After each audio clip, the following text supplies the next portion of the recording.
So hello my dear friend, Saurabh Tiwari this side. आज हम बात करने वाले हैं सिगाची इंडस्ट्री के बारे में। इसका आईपीओ आया है और ये आईपीओ लोग कह रहे हैं कि पारस डिफेंस जैसा हो सकता है, जो बहुत ज़्यादा आपको रिटर्न बना के दे सकता है, डबल ट्रिपल हो सकता है, 2-3 गुना रिजल्ट आपको बना के दे सकता है। तो क्या सच में इसमें इतनी पावर है, ये आपको इतना बड़ा रिजल्ट बना के दे सकता है? आज हम इसकी डिटेल एनालिसिस करेंगे, इसके फंडामेंटल और इसके फाइनेंशियल्स को भी देखेंगे। ये वीडियो यदि आप पूरा देख लेते हैं तो कोई दूसरा वीडियो आपको देखने की ज़रूरत नहीं होने वाली है, क्योंकि यहाँ पे हम बहुत ज़्यादा डिटेल में 3-4 दिन से मैं इसकी पूरी डिटेल देख रहा था यार, और आज फाइनली वो वीडियो लेके आ रहा हूँ। बस इस वीडियो को अंत तक देख लो, कोई और वीडियो देखने की जरूरत नहीं होगी, और ये बेस्ट आईपीओ होने वाला है।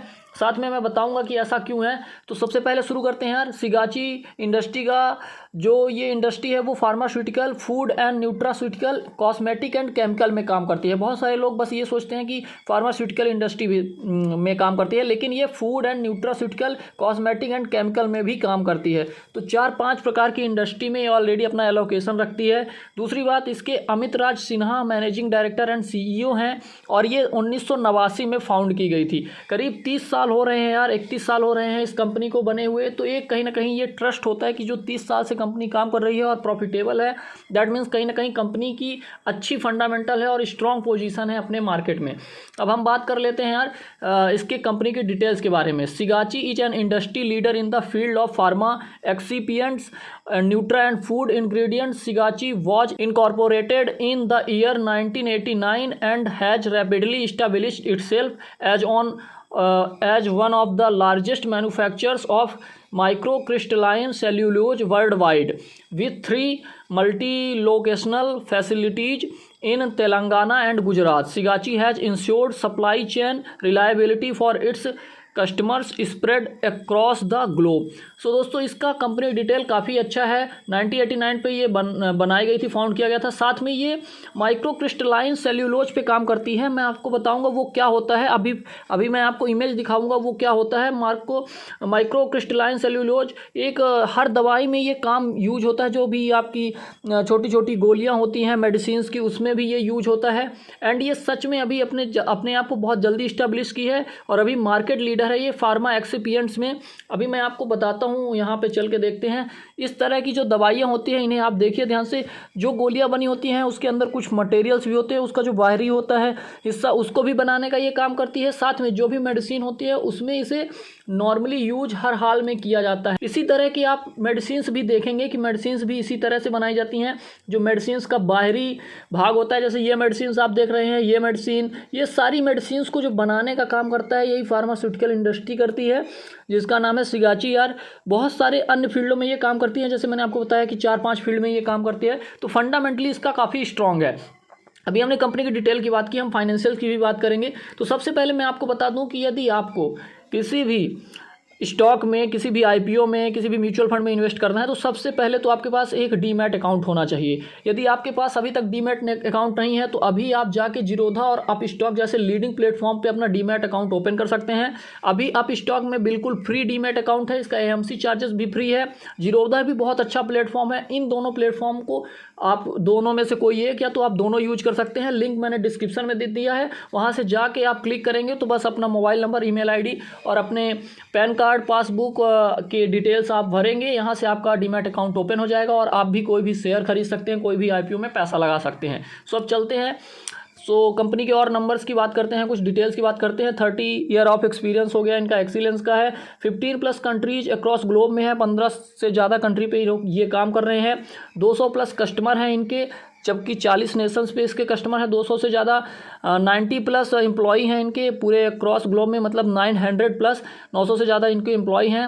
60+ प्रोडक्ट इन मैन्युफैक्चरिंग है, 60 से ज़्यादा प्रोडक्ट ये मैन्युफैक्चर करते हैं। तो कहीं ना कहीं ये फंडामेंटल स्ट्रॉन्ग कंपनी दिखती है। और इसका जो रिवेन्यू है, जो इसका प्रॉफिट है, उसके बारे में देख लेते हैं यार। तो फाइनेंशियल ईयर 2090 में जो इसका रिवेन्यू था वो 1329 करोड़ था यार, ये पूरी वैल्यू करोड़ में है।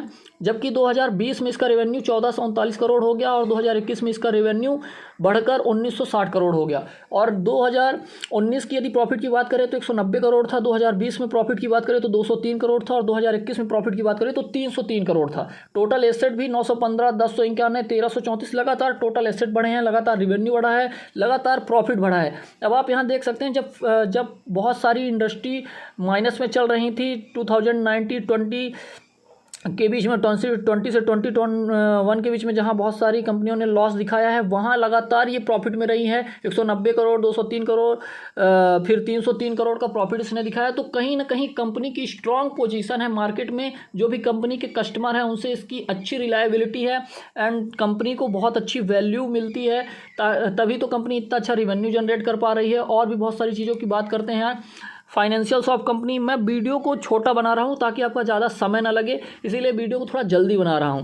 फाइनेंशियल्स ऑफ कंपनी की बात करें तो अर्निंग पर शेयर, ये 2021 का डाटा है यार। इसका कंपेरिजन यदि 2020 किया जाए तो थोड़ा बहुत ही आगे पीछे हो सकता है, लेकिन ये 2021 का डाटा है। अभी इसका बैलेंस शीट अभी नहीं मिला है मुझे, मैंने बहुत ट्राई किया लेकिन मुझे सही से इसका फाइनेंशियल्स नहीं मिला। लेकिन मैं अभी जो आपको बता रहा हूँ 2021 का फाइनेंशियल्स है, और 2021 के फाइनेंशियल के बेस पे ये सारे डाटा है। तो अर्निंग पर शेयर इसका 37 रुपये के आसपास है।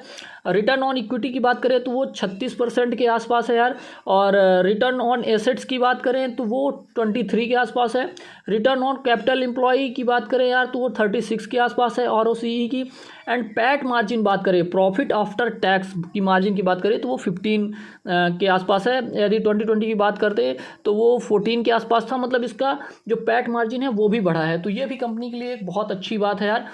एंड अभी हमने फाइनेंशियल्स की बात कर ली, अब हम बढ़ते हैं इशू ऑब्जेक्टिव की ओर कि ये कंपनी अपना IPO ला क्यों रही है, इसके IPO लाने के पीछे क्या मतलब है, ये जानना बहुत जरूरी है। इन चीज़ों को आप जरूर समझा करिए, तभी किसी IPO में पैसा लगे। सबसे पहले funding capital expenditure to manufacture CCS at the proposed unit 32 crore रुपए करीब वो उसमें लगा रही है, जहाँ पे ये CCS का प्रोडक्शन करेगी।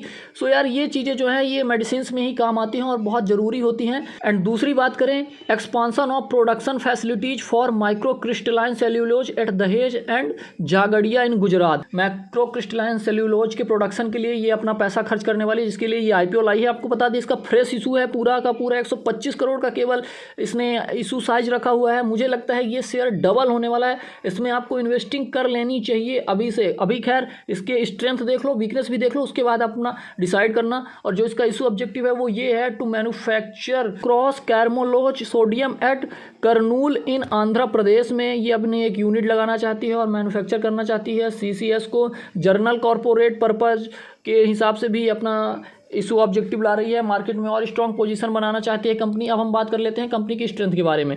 तो well experience and highly skilled management team with a strong background in the excipient and pharmaceutical industry. तो इनका जो मैनेजमेंट है वो बहुत ज़्यादा एक्सपीरियंस है अपनी इस पर्टिकुलर इंडस्ट्री में यार।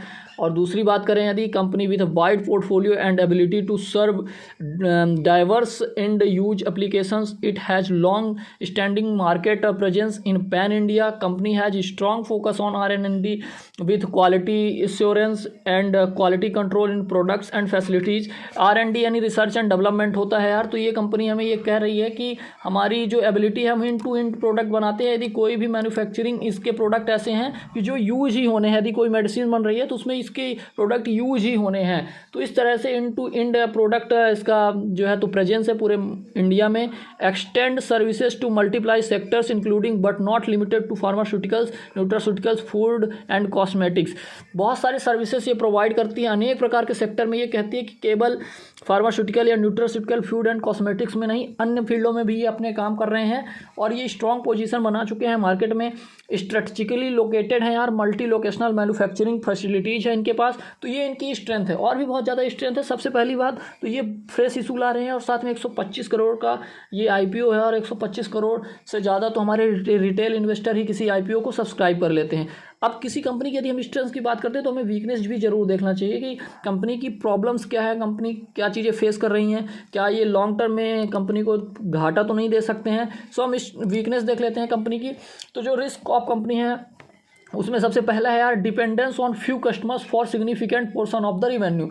इसके कुछ बड़े कस्टमर है जिसकी वजह से वहाँ से सबसे ज़्यादा इसे रिवेन्यू आता है। यदि उनमें से कोई कस्टमर बोल दे कि हमें आपसे नहीं चाहिए तो इनके रिवेन्यू में बहुत बड़ा लॉस हो सकता है। लेकिन जनरली ऐसा नहीं होता। यदि ये अपने फील्ड के मार्केट लीडर हैं MCC में तो वहाँ पे जो भी ये फैसिलिटी देते हैं, ये अच्छी फैसिलिटी देते हैं, तभी तो आज 30 साल से इनकी रेवेन्यू ग्रोथ लगातार बढ़ रही है।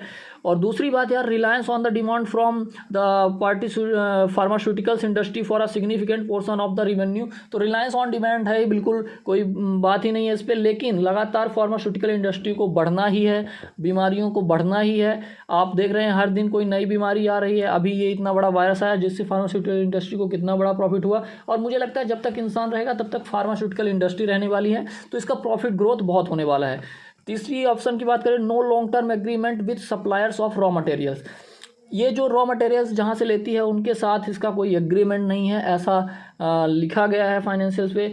और जो कंपनी की डिटेल है वहाँ पे, ये कंपनी के लिए एक रिस्क है यार। यदि ऐसा है कि उसके साथ कोई स्ट्रॉन्ग एग्रीमेंट नहीं है तो कंपनी को कभी ज़रूरत पड़े, और हो सकता है कि जहाँ से इसे कंपनी को रॉ मटेरियल मिलता है वो लोग इसे मना कर दे रॉ मटेरियल देने में, तो इसको कंपनी से लॉस हो सकता है। और ऐसे भी बताया जाता है कि जो एमसीसी है, जो इसका अर्थ में प्रेजेंस है, वो भी धीरे धीरे कम हो रहा है। अब हम फोर्थ पॉइंट की बात कर लेते हैं, instance of delay of defaults in customer payments could increase working capital investment.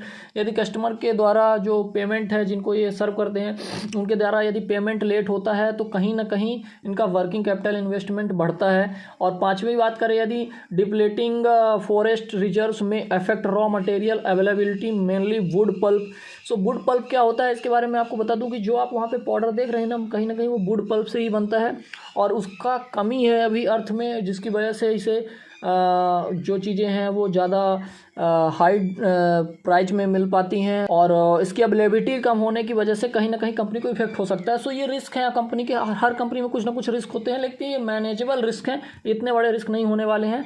सो अब हम बात कर लेते हैं लास्ट में आईपीओ शेड्यूल की, कब ये लिस्ट हो रहा है, कब आपको ये मिलने वाला है। तो प्राइस रेंज 161 रुपये से 163 रुपये का है। इसका इशू साइज है वो 125 करोड़ के आसपास है। इसका लॉट साइज 90 शेयर्स का है करीब, और बिडिंग डेट जो है 1 नवंबर से 3 नवंबर तक आप बिड कर सकते हैं। इसका जो अलॉटमेंट होने वाला है वो 10 नवंबर को होने वाला है।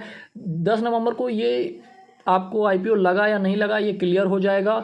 यदि नहीं लगा है तो 11 नवंबर को रिफंड आ जाएगा, और ये क्रेडिट ऑफ शेयर्स आपके अकाउंट में 12 नवंबर को हो जाएंगे, और फाइनली इसकी लिस्टिंग होने वाली है 15 नवंबर को। और साथ में एक चीज़ मैं आपको और भी बता दूं, ये तो सिगाची इंडस्ट्री का पूरा डिटेल रिव्यू था। आपको ये वीडियो यदि अच्छा लगा हो तो इसे लाइक ज़रूर कर देना यार, बहुत ज़्यादा एफर्ट लगता है इस तरह की वीडियो बनाने में, बहुत सारी चीज़ें देखनी पड़ती हैं, आपके लिए ही वीडियो बनाता हूँ। और भी बहुत सारे आईपीओ रिलेटेड वीडियो आने वाले हैं, तो इस चैनल को सब्सक्राइब कर लेना यार। सो इस वीडियो में इतना ही, मिलते हैं अगले वीडियो में।